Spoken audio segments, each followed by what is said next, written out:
into your discussion? All right, not many of you. So I think some of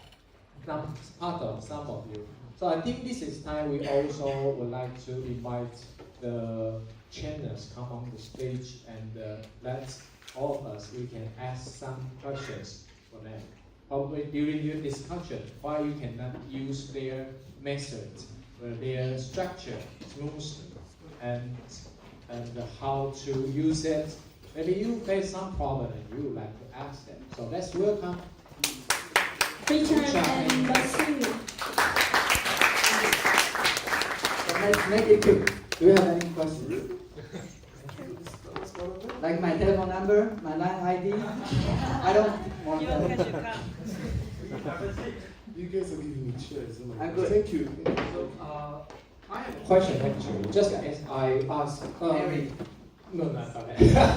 I just thought some of us know those problems, know how to use those ways to solve the problem, but not all our teammates understand how to process each step of it.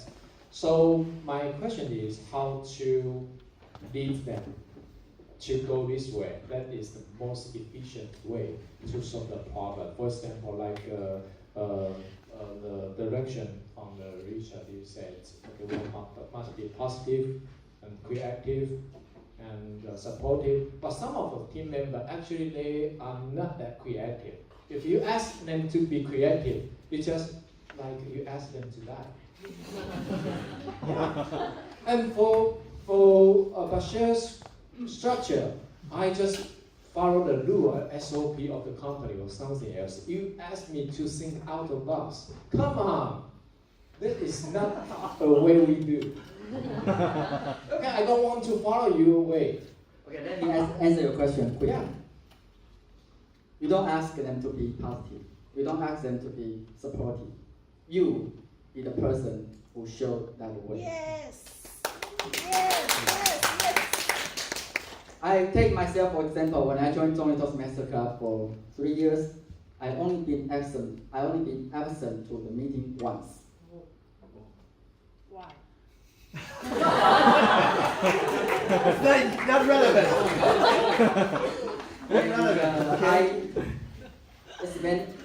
I think I spent at least 1,000 hours, 1 year, 2 years, 3 years totally in Toastmasters.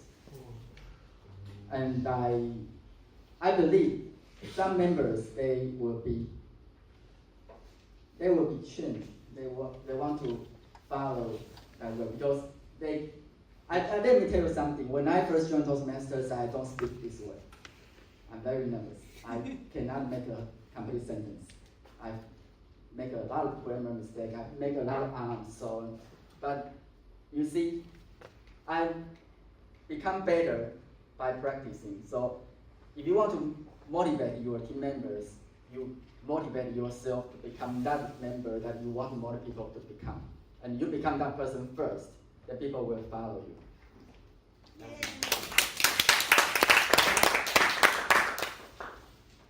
Do I have to say something? I think you answered all the questions. Basically. Again, so I think I'll just add one thing. I think it's really cool to say that people are not creative. I mean, each and every one of you guys is creative. And this is we know for a fact. But because of societal conditioning, when we grew up, we are raised to do things in a certain way. Somehow, that creativity in us get killed. Like yourself, who work in a company.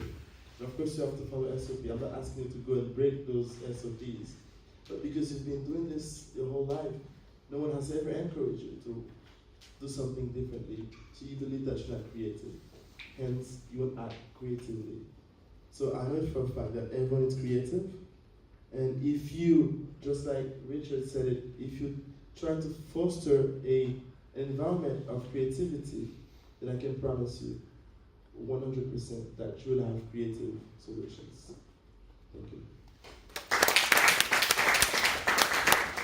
Anyone have questions would like to ask? Hello everyone, my name is Eva Yang and I'm from Longtan Club. I think I totally agree with Richard with your methods of everything. So I just have one question for Bashar. That's from me. Bashir. So sorry. So you mentioned about peace, the method of peace. When we are doing our discussion session, but we got some problem about how do you separate all 4 steps? How do you usually, if you only have 20 minutes and each steps, how many times should we spend on it? Like how many percentage of the piece? Probably 5 seconds for the programs, 2 minutes for brainstorming, like that. Yeah, thank you. Okay, well, that's a very good question. Very, very good question. So I think I forgot to mention that in my presentation. Of course, the problem identification takes the most of the time. And 50% of the time should be spent knowing what the problem really is. I think it is said that a problem known is a problem halved. So once you know the problem, you're already halfway through. All right, and this model, usually I don't use it over one day. I use it over the course of 3 to 4 days, and I use it when I'm writing articles. And I've had Richard read my articles and giving me feedback. So of course I have to come up with the problem first, and then I'm going to explore. And once I'm exploring, I'm not going to go to Richard and ask for feedback at that time. Because to myself, whatever I say is right. Only when I get to the analysis part that I'm going to go to Richard and say, what do you think about this? How do you critique this, right? So I think the model perhaps could be a bit washing, I guess, because I believe that gave you guys the problem already, so that was pretty easy. You just have to explore solutions and then go to the analysis side and selection side. But usually that is going to take more than 1 day, okay, for this model to really bear fruit, because you have to go back, sleep on it. That's one thing you say, sleep on it. That really works when you are thinking about something, because you spend 1/3 of our life sleeping. And when you think about it, really, 1/3 of our life is spent sleeping. And you can also use that time to help you solve problems. Because when you sleep, your subconscious mind is still working. And sometimes you try to do something the night before, you go to sleep, just leave it there. The next morning you wake up, oh my gosh, things become different. Because you can use that natural mechanism to help you solve problems in a more effective way. Thank you for your question. All right.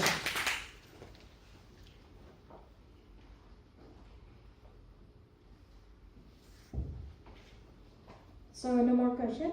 Are you sure? No one is interested in getting his phone number? 097880.